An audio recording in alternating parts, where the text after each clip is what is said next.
कौन सा? कॉस्ट का? कोई एक ही वीडियो मिस है क्या? वो एक वीडियो ना वो फाइल में थोड़ा प्रॉब्लम हो गया था तो अपलोड नहीं हुआ है। बाकी सब है ना, सिर्फ एक वीडियो शायद नहीं है ना। थोड़ा सा मैनेज करेंगे और क्या, रिवीजन करवाऊंगा वो चैप्टर का, है ना, तो उसमें हो जाएगा। आज शुरू करेंगे नया चैप्टर सप्लाई, चैप्टर नंबर 9। इस चैप्टर के बाद हम लोग स्टैटिस्टिक्स पढ़ेंगे, फिर उसके बाद हम लोग जो मार्केट वाला 2 चैप्टर है वो पढ़ेंगे, ठीक है। तो ये आखिरी चैप्टर है अभी के लिए। इसके बाद हम लोग चैप्टर नंबर 9 के बाद स्टैटिस्टिक्स का कुछ 2-3 चैप्टर पढ़ेंगे। फिर हम लोग स्टैटिस्टिक्स का जो भी नेक्स्ट चैप्टर है, चैप्टर नंबर आई थिंक 9 होगा, है ना, correlation and regression, measure of dispersion के अंदर। क्या प्रॉब्लम है तन्वी, ऑडियो में बोलो। बाकी लोग बताओ, ऑडियो प्रॉब्लम बताओ क्या है।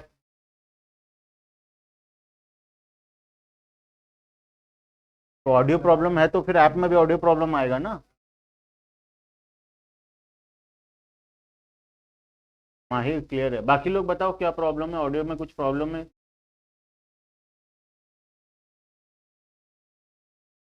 चलो क्लियर है। हम लोग चैप्टर नंबर 9 पढ़ेंगे सप्लाई, उसके बाद हम लोग स्टैटिस्टिक्स पढ़ेंगे। स्टैटिस्टिक्स का शायद कोरिलेशन एंड रिग्रेशन है पहला चैप्टर, है ना, टर्म 2 का, तो हम लोग वहां से शुरू करेंगे आफ्टर सप्लाई चैप्टर, ठीक है। अब सिलेबस में सबसे इजी चैप्टर है सप्लाई। हाँ, इससे इजी चैप्टर चैप्टर नंबर 8 था जो कि सिलेबस में नहीं था, लेकिन अभी के लिए सिलेबस में देखें तो सबसे आसान चैप्टर है सप्लाई। लेकिन इस आसान उनके लिए है जो डिमांड चैप्टर पढ़ा था। जो डिमांड नहीं पढ़ा था उनके लिए बात बराबर है, बिल्कुल भी आसान नहीं है, क्योंकि डिमांड के साथ अगर कंपेयर करोगे सीरियली, डिमांड में जो जो टॉपिक था line by line exactly same topic है सप्लाई के अंदर, ठीक है। और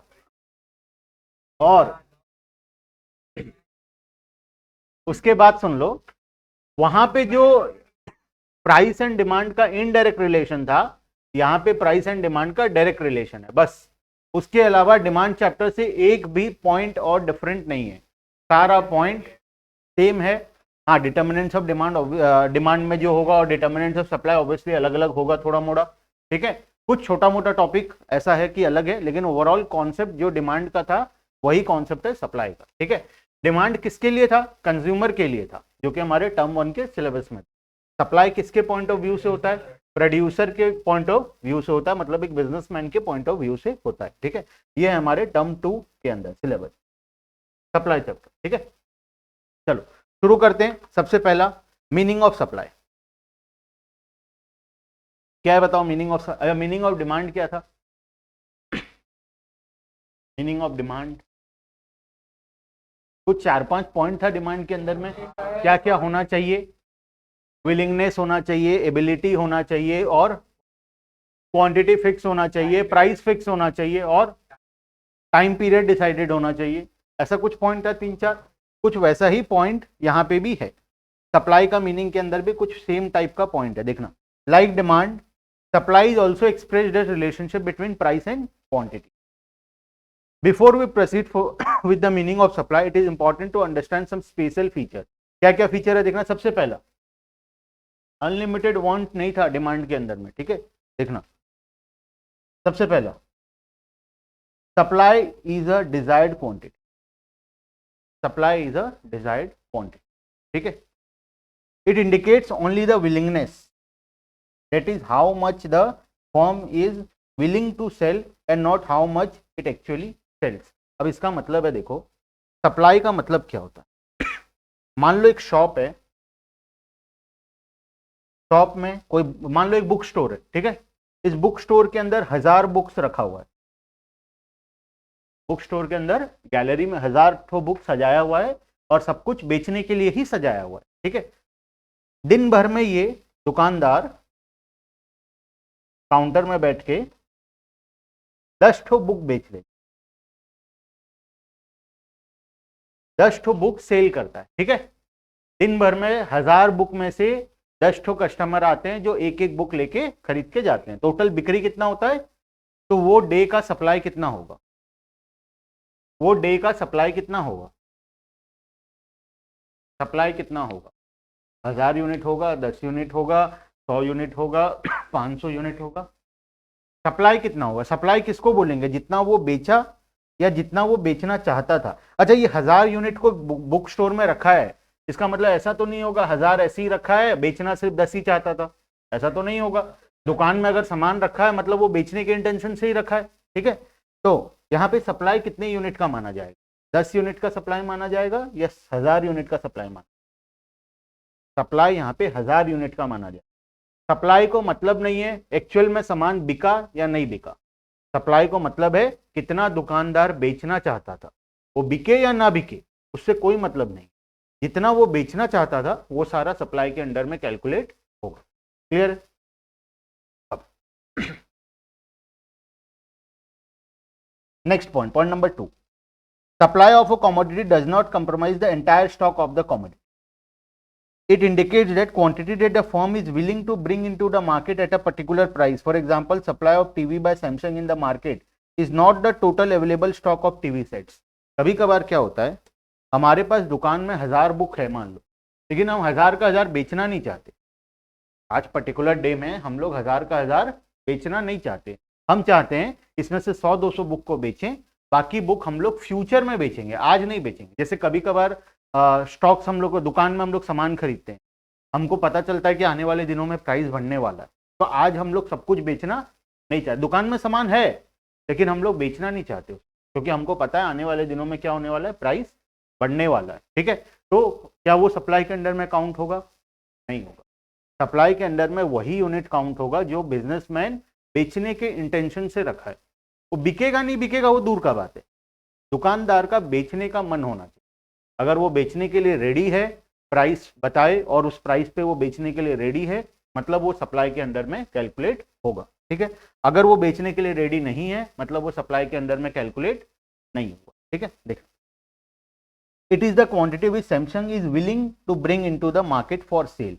और सैमसंग कंपनी के पास टीवी बहुत सारा है लेकिन वो सारा यूनिट को बेचना नहीं चाहता, वो हर रोज कुछ एक फिक्स यूनिट को ही बेचना चाहता है, बाकी यूनिट वो रखना चाहता है, तो बाद में फ्यूचर डेट में कभी वो बेचेगा बोल, ठीक है। तो उसमें उस केस में सप्लाई क्या होगा?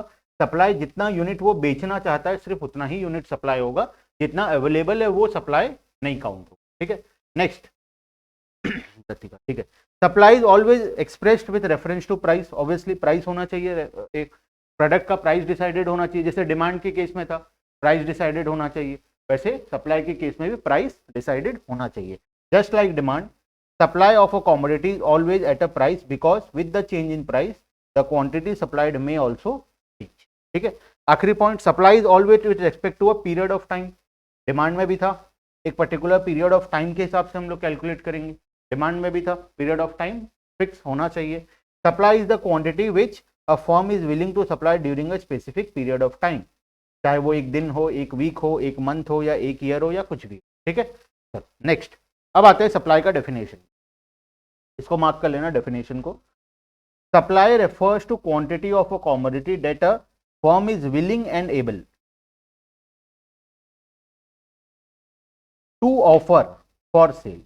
यहाँ पे सेल नहीं लिखा है, यहाँ पे ऑफर फॉर सेल लिखा। सेल और ऑफर फॉर सेल में बहुत फर्क है। सेल का मतलब होता है एक्चुअल में सामान का बिक्री होना, और ऑफर फॉर सेल होता है अवेलेबल होना बेचने के। मतलब अगर सही में बिका तो उसको हम बोलेंगे सेल, प्रोडक्ट का सेल हो गया।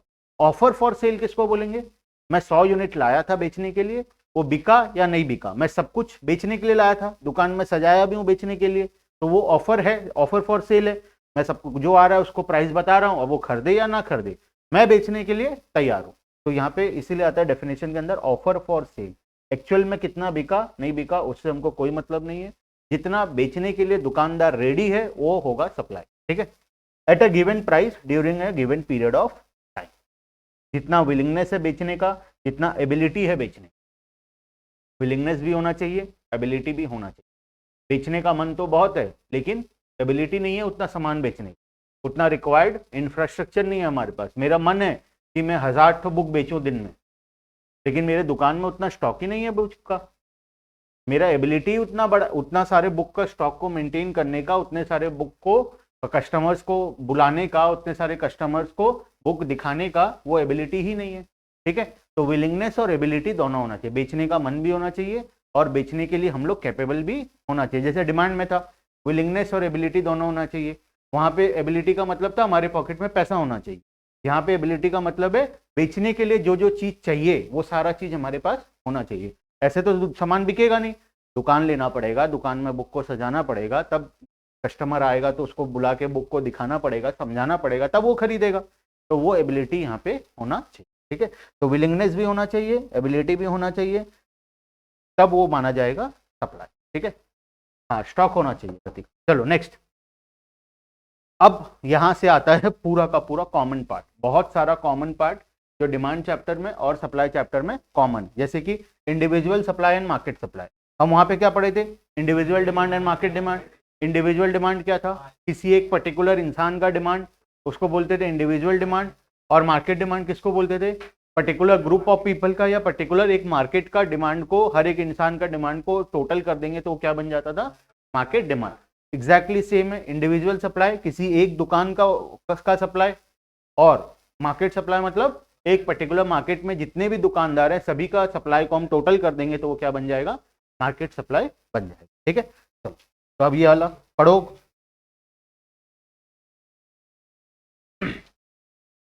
ठीक है, चलो नेक्स्ट। सप्लाई एंड स्टॉक दोनों में बहुत डिफरेंस है। क्या डिफरेंस अभी जस्ट पढ़े, बताओ थोड़ा। सप्लाई में और स्टॉक में क्या डिफरेंस? जो बेचना चाहते हैं, स्टॉक का मतलब जो हमारे पास है, क्या दोनों सेम होगा? जरूरी है? सेम हो भी सकता है, सेम नहीं भी हो सकता है, जरूरी नहीं है सप्लाई और स्टॉक हमेशा सेम होगा। बहुत बार क्या होता है, स्टॉक बहुत ज्यादा होता है लेकिन सप्लाई बहुत कम होता है, ठीक है। कभी कभार ऐसा होता है स्टॉक कम होता है, सप्लाई ज्यादा होता है, ऐसा हो सकता है। ऐसा हो सकता है स्टॉक कम है और सप्लाई ज्यादा है, ऐसा हो नहीं सकता वो, क्योंकि अगर स्टॉक ही नहीं है तो सप्लाई कहाँ से होगा? तो मैक्सिमम केसेस में क्या होता है, स्टॉक ज्यादा होता है और सप्लाई कम होता है, ठीक है। That term supply is often confused with stock of the commodity. However, in economics, the two terms are different. Stock refers to total quantity of a particular commodity that is available with the firm at a particular point of time. जितना सामान मेरे पास available है वो क्या होगा? Stock होगा। और उस अवेलेबिलिटी में से मैं जो बेचना चाहता हूं वो क्या होगा? सप्लाई होगा। On the other hand, supply is that part of the stock, वो पार्ट स्टॉक का which the producer is willing to bring into the market for sale, जो बेचने का मन है, ठीक है। अब यहां पे एग्जांपल दिया हुआ है, stock can never be less than supply. Stock कभी भी सप्लाई से कम नहीं हो सकता, ठीक है। एमसीक्यू में है ये क्वेश्चन, सेम क्वेश्चन है एमसीक्यू में, ठीक है। जब करेंगे एमसीक्यू प्रैक्टिस इस चैप्टर का तब देखना एग्जैक्टली सेम लाइन से एमसीक्यू, ठीक है। चलो, for example, if the seller has 50 ton sugar in his godown and he is willing to sell 30 tons at 37 per kg, then supply is 30 tons and stock is 50 tons, ठीक है। Next, determinants of supply. Determinants of demand पढ़े थे पहले कहीं पे, कितना point था? Individual के अंदर 5 था और मार्केट के अंदर 8 था। 5 पहले का प्लस 3 नया, टोटल 8 तो हम लोग डिटर्मिनेंट्स ऑफ डिमांड पढ़े थे। यहाँ पे वही डिटर्मिनेंट्स ऑफ सप्लाई सबसे पहले। अच्छा, सप्लाई का रिलेशनशिप क्या होगा? टॉपिक बुक में बाद में है, अभी फिलहाल तुम अपने कॉमन सेंस से बताओ। सप्लाई, प्राइस बढ़ेगा तो सप्लाई क्या होगा? दुकानदार के पॉइंट ऑफ व्यू से सोचना है, कस्टमर के पॉइंट ऑफ व्यू से नहीं सोचना है। दुकानदार, जब प्राइस बढ़ेगा तो दुकानदार को क्या होगा? फायदा होगा या नहीं होगा? फायदा होगा, ज्यादा फायदा होगा तो वो ज्यादा सप्लाई करेगा या नहीं करेगा? करेगा। वहीं पे प्राइस जब कम हो जाएगा तब दुकानदार को कम फायदा होगा तो वो कम सप्लाई करेगा, ठीक है। तो प्राइस और सप्लाई का रिलेशनशिप क्या होता है? डायरेक्ट रिलेशन होता है।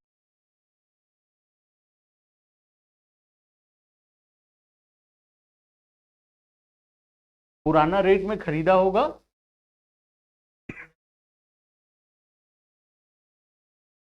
पुराना रेट का उसमें भी आएंगे हम लोग जब इनपुट का प्राइसेस के हिसाब से आएंगे। ऐसा नहीं, जरूरी नहीं है कि इनपुट का प्राइस बढ़ा है ना। अभी बात क्या किस चीज का है? सेल प्राइस बढ़ा है, परचेज प्राइस बढ़ा है बोल के कोई बात टॉपिक आया? नहीं आया। परचेज प्राइस के साथ अगर सप्लाई को तुम देखोगे तो इनवर्स रिलेशनशिप निकलेगा। अभी डिटर्मिनेंट्स ऑफ सप्लाई में पॉइंट नंबर 3 है शायद या 4 है, ये रहा पॉइंट नंबर 3, ठीक है, यहीं पे आएंगे तुम्हारा वाला पॉइंट में, तुम जो बोले एग्जैक्टली पॉइंट नंबर 3 में वही टॉपिक है, ठीक है। अभी तुम देखो सेल प्राइस के साथ, अब उसमें प्रोड्यूसर का इनपुट का प्राइस, अदर फैक्टर्स सारा क्या है, कांस्टेंट है, मतलब सप्लाई प्रोड्यूसर के लिए सेलिंग कॉस्ट भी उतना ही लग रहा है, एडवर्टाइजमेंट भी उतना ही लग रहा है, उसका सेलर का परचेज प्राइस भी उतना ही है, सिर्फ जो चेंज हो रहा है वो क्या हो रहा है, price of the commodity change हो रहा है, ठीक है। अब प्राइस ऑफ द कॉमोडिटी बढ़ेगा तो सेलर को ज्यादा प्रॉफिट होगा, जिससे कि वो ज्यादा बेचना चाहेगा, कीपिंग अदर फैक्टर्स कांस्टेंट, ठीक है। अगर प्राइस कम होगा तो सप्लायर प्रॉफिट कम हो जाएगा, जिससे वो कम बेचना चाहेगा, ठीक है। सप्लाई क्यों कम करेगा, क्योंकि प्रॉफिट नहीं होगा ना, इसीलिए कम करेगा, बेवकूफ थोड़ी है दुकानदार, प्रॉफिट नहीं है अब किसी चीज में तो ऑब्वियसली वो चीज को बेचना बंद कर देगा, कुछ और बेचेगा जिसमें ज्यादा प्रॉफिट निकलेगा, है ना माहिर, ठीक है। चलो अब रिलेशनशिप क्या होगा, डायरेक्ट रिलेशन, देखो डायरेक्ट रिलेशन पहले डिमांड में कैसा रिलेशन था, left to right downward sloping था, अभी क्या है, left to right upward sloping, ये है सप्लाई का, प्राइस लिख लो, क्वांटिटी, जैसे प्राइस बढ़ेगा वैसे वैसे क्वांटिटी भी ये बढ़ रहा है, ठीक है, सप्लाई और इसका डिमांड। अच्छा अब कुछ फैक्टर्स में आते हैं, अब फैक्टर्स के हिसाब से तुम बताना क्या रिलेशन होगा, ठीक है।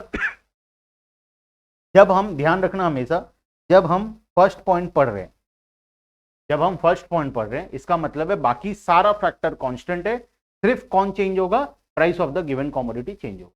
जब हम पॉइंट नंबर 2 पढ़ रहे हैं तब समझना कि बाकी सारा फैक्टर्स क्या होगा, कांस्टेंट रहेगा, सिर्फ जो चेंज होगा वो क्या होगा, price of the other goods change होगा, ठीक है। वैसे ही थर्ड पॉइंट में भी बाकी सब कुछ कांस्टेंट रहेगा, सिर्फ प्राइस ऑफ इनपुट का प्राइसेस बढ़ेगा या कम होगा, ठीक है। तो हमेशा जब भी हम देखते हैं रिलेशनशिप स्टडी करते हैं, वो सिर्फ एक बार में एक फैक्टर को लेके ही रिलेशनशिप स्टडी करते हैं, ठीक है, एक बार में मल्टीपल फैक्टर्स को लेके रिलेशनशिप स्टडी नहीं करते, ठीक है। तो इसीलिए फर्स्ट पॉइंट में आते हैं डिटर्मिनेंट्स ऑफ सप्लाई में, सबसे पहला point price of the commodity, अभी जस्ट पढ़े, बताओ क्या होगा प्राइस ऑफ द कमोडिटी के साथ, क्या रिलेशन होगा, डायरेक्ट रिलेशन, जैसे जैसे प्राइस बढ़ेगा सप्लाई भी बढ़ेगा, प्राइस कम होगा तो सप्लाई भी कम होगा। The most important factor determining the most important factor determining the supply of a commodity is its price. As a general rule, price of the commodity and its supply are directly related, दोनों कैसे हैं, directly related है। वहीं पे demand के case में क्या था, इनवर्सली रिलेटेड था, सप्लाई के केस में डायरेक्टली रिलेटेड।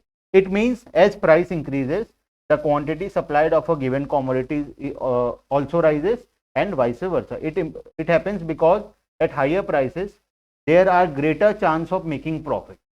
अगर प्राइस बढ़ेगा तो दुकानदार को ज्यादा प्रॉफिट होगा, ज्यादा प्रॉफिट होगा तो उसको बेचने में मजा आएगा, जिससे कि वो ज्यादा सामान बेचेगा, है ना। It includes the firm to offer more for sale,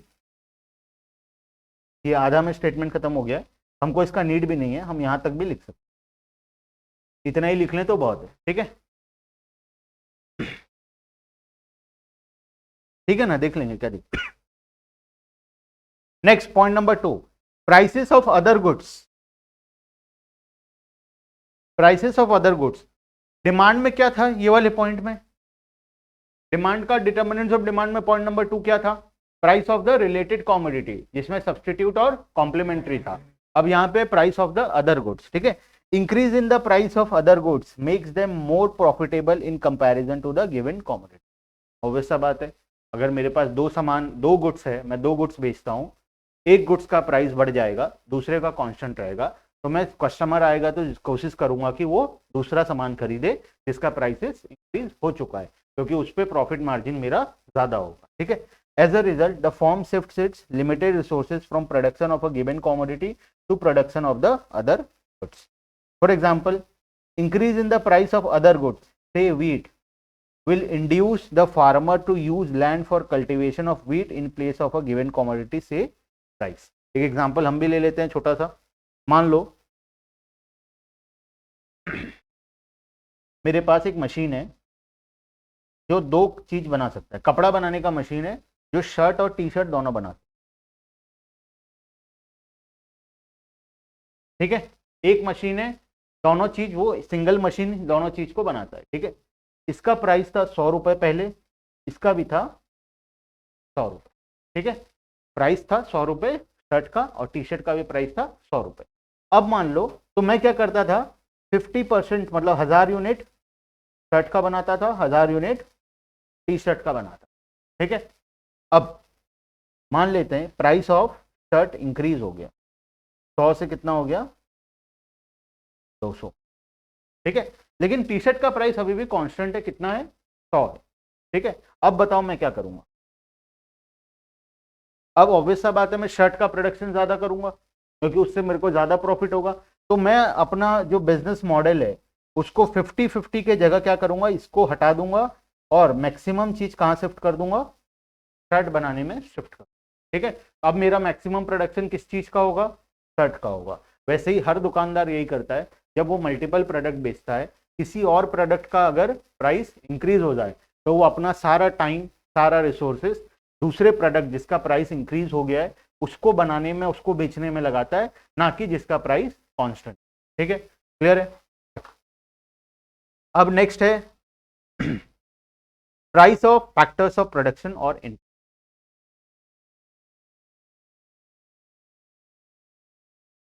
यहाँ पे डायरेक्ट और इनवर्स से कोई मतलब नहीं है। यहाँ पे देखोगे जिसका प्राइस बढ़ गया उसको ज्यादा मैन्युफैक्चर करना है, जिसका नहीं बढ़ा उसको नहीं करना है। ठीक है, नेक्स्ट है point number 3, price of the factors of production और इनपुट। अगर इनपुट का प्राइस बढ़ गया, अब क्या होगा, सेल प्राइस कांस्टेंट है। ठीक है, इनपुट का प्राइस बढ़ गया इसका मतलब ये नहीं कि सेल प्राइस भी तुम बढ़ा दो, सेल प्राइस अभी दोनों का कांस्टेंट है, सिर्फ इनपुट का प्राइस बढ़ गया, क्या होगा, प्रॉफिट कम हो जाएगा। तो इनपुट का प्राइस बढ़ जाने से सेलर क्या करेगा, प्रोडक्शन कम कर देगा या सप्लाई कम कर देगा। ठीक है, तो इसके साथ क्या रिलेशन हो गया, इनवर्स। अगर प्राइस बढ़ेगा इनपुट का तो सप्लाई क्या होगा, कम हो जाएगा। इनपुट का प्राइस कम होगा तो सप्लाई क्या हो जाएगा, क्लियर है। पढ़ लेते हैं एक बार। Price of factors of production और input like labour, capital, raw material etcetera used in the process of production constitute the cost of production of the commodity. ठीक है, if the prices of all or any of these factors or input increases, the cost of production also increases. अच्छा, cost of production increase होगा तो profit margin कम हो जाएगा, जिससे seller को अब वो बिजनेस में मजा नहीं आएगा, वो प्रोडक्ट को बेचेगा जिसपे उसका प्रॉफिट मार्जिन ज्यादा है, तो अपना सारा रिसोर्सेज, सारा टाइम, सब कुछ कहाँ शिफ्ट कर देगा, जिस प्रोडक्ट में ज्यादा मार्जिन। ठीक है, this decreases the profitability, as a result seller reduce the supply of the commodity. On the other hand, decrease in the price of factors of production or input increases the supply due to fall in the cost of production and consequent and subsequent rise in profit margin. मतलब पूरा inverse relation है, उसी को समझा है। ठीक है, next, state of technology. State of technology क्या होगा, टेक्नोलॉजी के साथ क्या रिलेशन होगा बताओ। अच्छा, एडवांस टेक्नोलॉजी आ गया तो प्रोडक्शन बढ़ेगा, और अगर टेक्नोलॉजी डिग्रेड हो गया तो प्रोडक्शन कम हो जाएगा। ठीक है, technological changes influence the supply of a commodity. Advance और improved technology reduces the cost of the production which raises the profit. Advance technology आया या बहुत अच्छा टेक्नोलॉजी निकला तो या तो वो कॉस्ट ऑफ प्रोडक्शन को कम कर देगा या फिर वो सेल प्राइस को बढ़ा देगा, क्योंकि क्वालिटी प्रोडक्ट का वो क्या कर देगा, इंक्रीज कर देगा। ठीक है, तो उससे क्या होगा, प्रॉफिट ओवरऑल दोनों चीज में क्या होगा, प्रॉफिट मार्जिन ही बढ़ेगा। तो प्रॉफिट मार्जिन बढ़ेगा तो वो सेलर क्या करेगा, ज्यादा बेचने का कोशिश करेगा। It induce the seller to increase the supply. However, technological degradation और कॉम्प्लेक्स एंड आउटडेटेड टेक्नोलॉजी, ऐसा कभी होता है, टेक्नोलॉजी कभी डिग्रेड होता है, कभी हुआ है टेक्नोलॉजी डिग्रेड? नहीं, ऐसा हो नहीं सकता, टेक्नोलॉजी डिग्रेड नहीं हुआ कभी भी। होगा कैसे, एग्जांपल कोई ऑप्शन?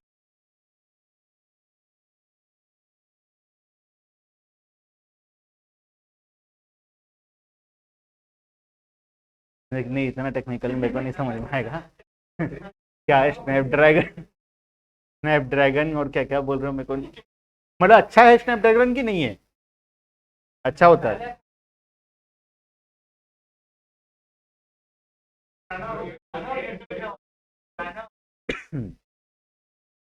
ठीक है। टेक्नोलॉजी डिग्रेडेशन कभी कभार, once in a blue moon type है, कभी कभार ऐसा होता है। ठीक है। कब ऐसा होता है? मान लो जैसे कि अभी नया टेक्नोलॉजी है जो क्रिप्टो करेंसी से रिलेटेड टेक्नोलॉजी है। ठीक है। अब उसको अगर इंडिया का गवर्नमेंट बैन कर देगा मान लो, तो टेक्नोलॉजी डिग्रेड हो गया। आज कितने सारे सॉफ्टवेयर्स हैं, कितने सारे कंपनीज हैं जो क्रिप्टो करेंसी का जो अंडरलाइन टेक्नोलॉजी है उसके अंडर में चल रहा है। ठीक है। लेकिन गवर्नमेंट अगर बैन कर दिया तो टेक्नोलॉजी के बैन होने के बाद वो सारे कंपनीज बंद हो जाएंगे, उनका कॉस्ट बढ़ जाएगा, जिससे कि टेक्नोलॉजी डिग्रेड हो जाएगा। कभी कभार वायरस का अटैक होता है। ठीक है। जो वायरस अटैक होता है उससे टेक्नोलॉजी बहुत बार डिग्रेड करना पड़ता है। अभी जैसे 5G लगाने का कोशिश किया जा रहा है लेकिन 5G लग नहीं पा रहा है, वो क्या है? टेक्नोलॉजी डिग्रेडेशन ही है। 4G तो यूज कर रहे हो, 5G को यूज करने में बहुत दिक्कत है। ठीक है। 5G आएगा तो एक बार के लिए इंडिया का पूरा स्ट्रक्चर हिल जाएगा। अभी 4G है, उसमें बहुत सारे दिक्कत है, कभी गूगल में जाना पड़ना या स्पेशल क्लास लेंगे 5G के ऊपर, अभी हो नहीं पाएगा। ठीक है। हाँ माहिर, ठीक है। मैं जिस दिन मोबाइल मैन्युफैक्चर करूंगा उस दिन तुमसे कांटेक्ट करूंगा। ठीक है। थार के बाद नैनो का कोई वैल्यू नहीं है सर। वाह वाह। लतिका, लतिका लिखे महिंद्रा थार के बाद नैनो का कोई वैल्यू नहीं है। सही बात है। चलो चलो ठीक है। नेक्स्ट, समझ में आ गया ना? और समझाना नहीं पड़ेगा, बस आगे बढ़ते हैं। नेक्स्ट है government policy, taxes and subsidies. Government किसी चीज के ऊपर टैक्स अगर बढ़ा दे, ठीक है, गवर्नमेंट अगर किसी चीज के ऊपर टैक्स को इंक्रीज कर दे तो प्रॉफिट मार्जिन क्या होगा? कम हो जाएगा, जिससे कि सप्लाई रिड्यूस हो जाएगा। सब्सिडी अगर दे दे किसी चीज में तो प्रॉफिट मार्जिन बढ़ जाएगा, जिससे कि सप्लाई इंक्रीज हो जाएगा। Increase in taxes raises the cost of production and thus reduces the supply due to lower profit margin. On the other hand, tax concession and subsidies, tax concession and subsidies increase the supply as they make it more profitable for the firm to supply the goods। अगर tax है, tax increase हो गया तो supply decrease हो जाएगा, subsidies increase हो गया तो सप्लाई भी। ठीक है। तो एक में इनवर्स रिलेशन, टैक्सेस के केस में इनवर्स रिलेशन, सब्सिडी के केस में डायरेक्ट रिलेशन। ठीक है। तो टैक्सेस के केस में इनवर्स रिलेशन, सब्सिडी के केस में डायरेक्ट रिलेशन। ठीक है।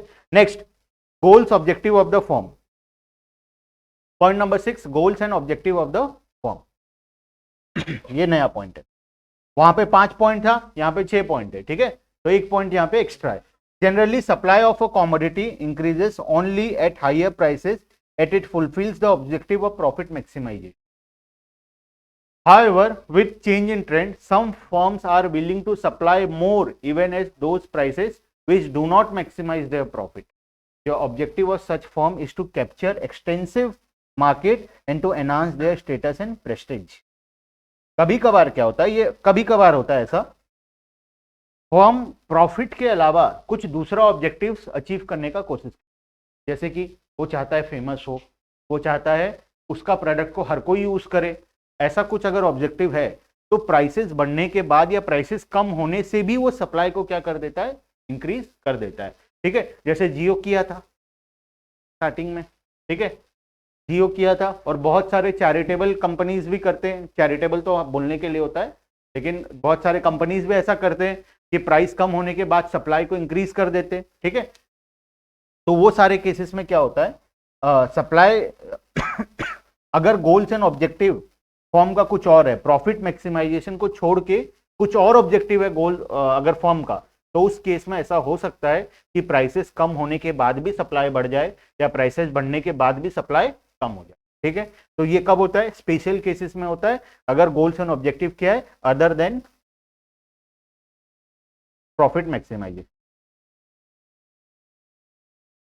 अगर प्रॉफिट मैक्सिमाइजेशन को छोड़ के कुछ और ऑब्जेक्टिव है फॉर्म का, जैसे कि या तो सर्विस प्रोवाइड करना, या तो फेमस होना, या फिर वो चाहता है कि अपने उसके प्रोडक्ट को हर कोई यूज करे, तो ऐसा कुछ ऑब्जेक्टिव है, तो उस केस में क्या होता है, सप्लाई प्राइस कम होने के बाद भी सप्लाई बढ़ सकता है, प्राइस बढ़ने के बाद भी सप्लाई कम हो सकता है। ठीक है, चलो, तो ये तो हो गया 6 पॉइंट इंडिविजुअल का।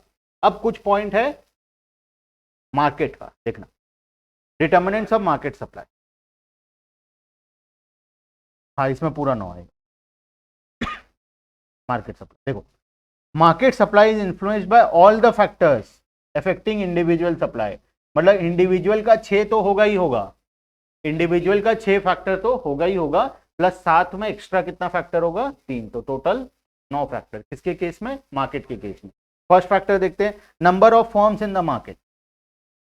अगर बहुत सारे फॉर्म्स है मार्केट के अंदर में, तो सप्लाई क्या होगा, बहुत सारे दुकानदार है बेचने के लिए, तो ओवरऑल सप्लाई राइज ही होगा। ठीक है, क्योंकि डिमांड को नहीं देखना है, डिमांड उस केस में क्या होता है, कम हो जाता है इंडिविजुअल का अगर हम देखें, लेकिन बेचने वाले बहुत सारे लोग हैं तो सप्लाई क्या होगा, ज्यादा होगा, क्योंकि हर कोई बेचेगा, तो ओवरऑल सप्लाई क्या हो जाएगा, राइज कर जाएगा। When the number of forms in the industry increases, market supply also increases due to large number of producer producing that commodity. However, market supply will decrease if some of the firms start leaving the industry due to losses। अगर loss के कारण कुछ industry छोड़ के जाने लगे business को, तो उस केस में सप्लाई क्या हो जाएगा, कम हो जाएगा। ठीक है, फ्यूचर एक्सपेक्टेशन रिगार्डिंग प्राइसेस। अब तुम बताओ, फ्यूचर में अगर एक सप्लायर को लग रहा है कि फ्यूचर में प्राइस बढ़ेगा, तो वो अभी सप्लाई को क्या करेगा, कम कर देगा। अगर उसको लग रहा है फ्यूचर में प्राइस कम होने वाला है, तो अभी सप्लाई को क्या कर देगा, बढ़ा देगा। ठीक है, तो ये तो बहुत ही सिंपल सा पॉइंट है, पढ़ लेते हैं एक बार। If seller expects that a rise in the price in near future, then current market supply will decrease. अगर फ्यूचर का प्राइस लगता है कि बढ़ेगा, तो अभी सप्लाई क्या हो जाएगा, कम हो जाएगा। फ्यूचर में लगता है प्राइस कम होगा, तो अभी सप्लाई क्या हो जाएगा, बढ़ जाएगा। ठीक है, in order to raise the supply in future at higher price. However, if the seller fears that the price will fall in future, अगर उसको लगता है कि आने वाले दिनों में प्राइस फॉल होने वाला है, तो आज ऑब्वियसली वो सप्लाई को क्या करेगा, बढ़ा देगा। तुमको दिख रहा है गोडाउन में बहुत सारा सामान पड़ा है और आने वाले दिनों में प्राइस कम होने वाला है, सब गोडाउन से मंगा लोगे दुकान में बेचने के लिए, यही तो करना है। Then they will increase the present supply to avoid losses in the. ठीक है, आखिरी point, means of transportation and communication.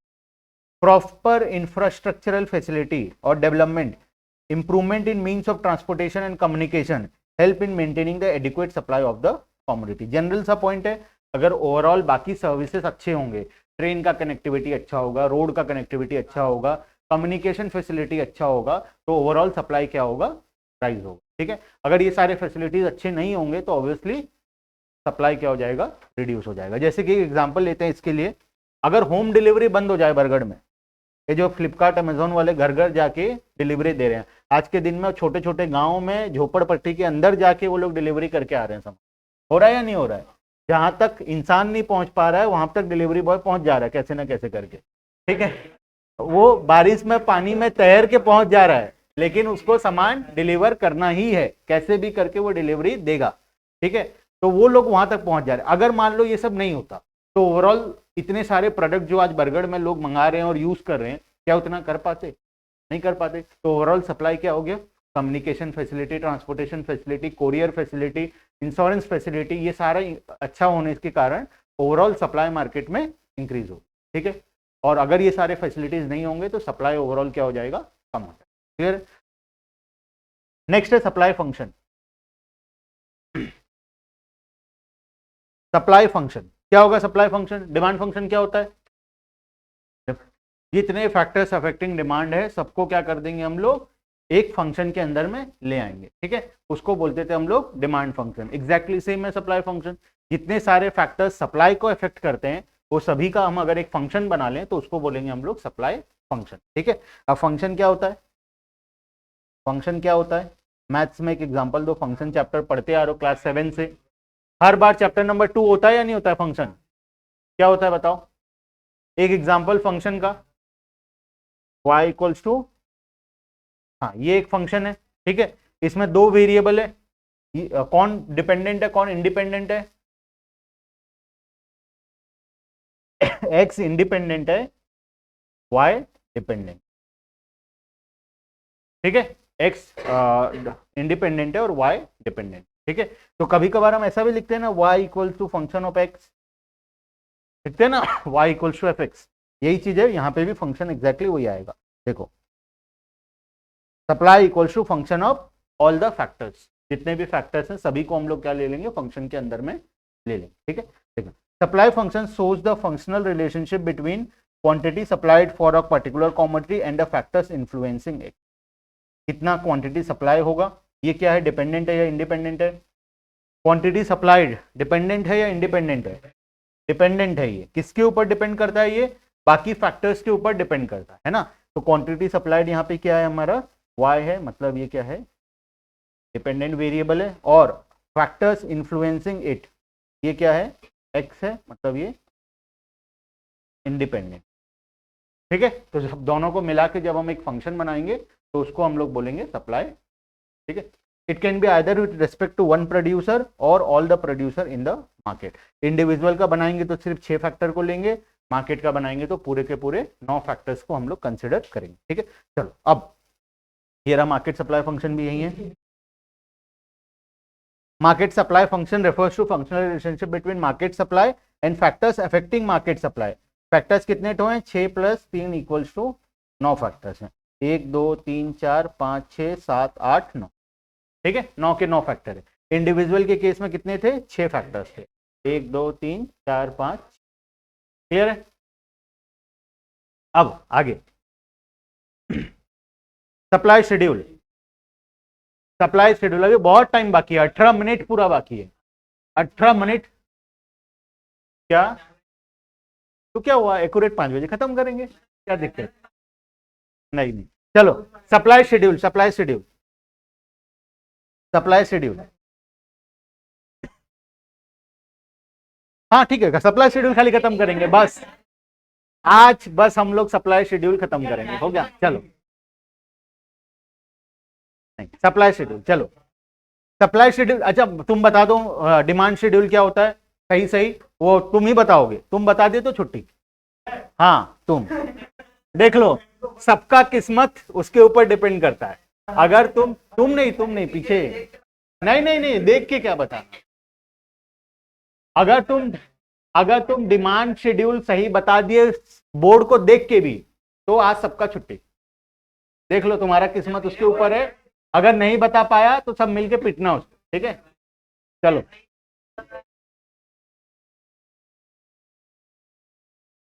Mayank को ये चैलेंज दिया गया है, देखते हैं।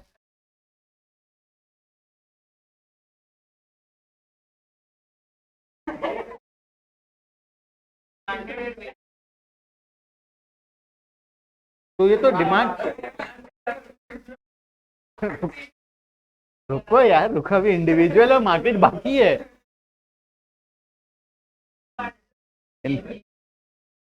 तो वो नहीं बता पाया, मैं बता देता हूं, चलो मैं बताऊंगा फिर। सप्लाई शेड्यूल फटाफट फटाफट पढ़ेंगे, 5 मिनट लगेगा, 5 ही मिनट लगेगा, ज्यादा नहीं लगेगा, क्योंकि डिमांड शेड्यूल पहले पढ़ा हुआ है, ठीक है। देखो demand schedule is a tabular statement showing various quantity of a commodity being supplied at various level of price during a given period of time। याद करो डिमांड के केस में हम लोग प्राइस के वाइज कितना कितना क्वांटिटी डिमांड होगा एक टेबल बनाए, ठीक है। यहाँ पे वो टेबल है नहीं, बिकॉज ऑलरेडी डिमांड में पढ़ा हुआ है, उसमें कुछ है ही नहीं। जब हम लोग एक टेबल बनाएंगे यहाँ पे प्राइस एंड क्वांटिटी सप्लाई, तो जैसे जैसे प्राइस बढ़ेगा 4 रुपए 5 रुपए 6 रुपए 7 रुपए, क्वांटिटी भी क्या होगा, बढ़ता जाएगा। ये जब हम एक टेबल में इसको प्रेजेंट करते हैं तो इसको बोलते हैं हम लोग सप्लाई शेड्यूल, ठीक है।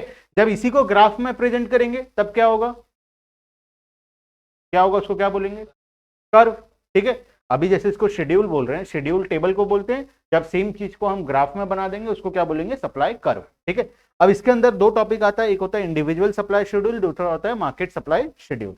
इंडिविजुअल सप्लाई शेड्यूल में हम लोग कितने लोगों का बनाते हैं, सिर्फ एक दुकानदार का हम लोग या एक प्रोड्यूसर का हम लोग जितना क्वांटिटी सप्लाइड है उसको टेबल में प्रेजेंट करते हैं, तो उसको बोलते हैं हम लोग इंडिविजुअल सप्लाई शेड्यूल, ठीक है। मार्केट सप्लाई शेड्यूल में क्या करते हैं हम लोग, जितने भी सप्लायर मार्केट में हैं वो सभी का हम लोग क्या कर लेंगे, टोटल कर लेंगे, कैसे टोटल करेंगे? इंडिविजुअली जिसका जितना होगा सभी को हम लोग सीरियली क्या करते जाएंगे, ऐड करते जाएंगे, और ऐड करने के बाद जब हम उसको टेबल में प्रेजेंट करेंगे उसको बोलेंगे हम लोग मार्केट सप्लाई शेड्यूल। जब हम इसको ग्राफ में प्रेजेंट करेंगे तो इसको क्या बोलेंगे? Individual supply curve. और जब मार्केट सप्लाई शेड्यूल को जब ग्राफ में प्रेजेंट करेंगे उसको क्या बोलेंगे? Market supply curve. ठीक है, अब 2 मिनट, ठीक ठीक ठीक है, हो गया। तो एक काम करना, इसको डिमांड के साथ एग्जैक्टली इक्वल है। जहां सप्लाई वर्ड लिखा हुआ है उसको हटा के डिमांड, जहां डिमांड वर्ड लिखा हुआ है वहां पे उसको हटा के सप्लाई कर दोगे तो सप्लाई का बन जाएगा, जहां सप्लाई लिखा हुआ है उसको हटा के डिमांड लिख दोगे तो डिमांड का बन जाएगा। उसके अलावा और कोई भी डिफरेंस नहीं। ठीक है, चलो, तो बाकी का डिस्कशन हम लोग सप्लाई कर्व से नेक्स्ट क्लास में करेंगे। ठीक है, आज जल्दी छुट्टी हो रहा है इसका मतलब ये नहीं है कि नेक्स्ट क्लास में भी ऐसा ही होगा। ठीक है, हाँ, चलो, तो बाकी का डिस्कशन नेक्स्ट क्लास में। ठीक है, चलो, बाय बाय।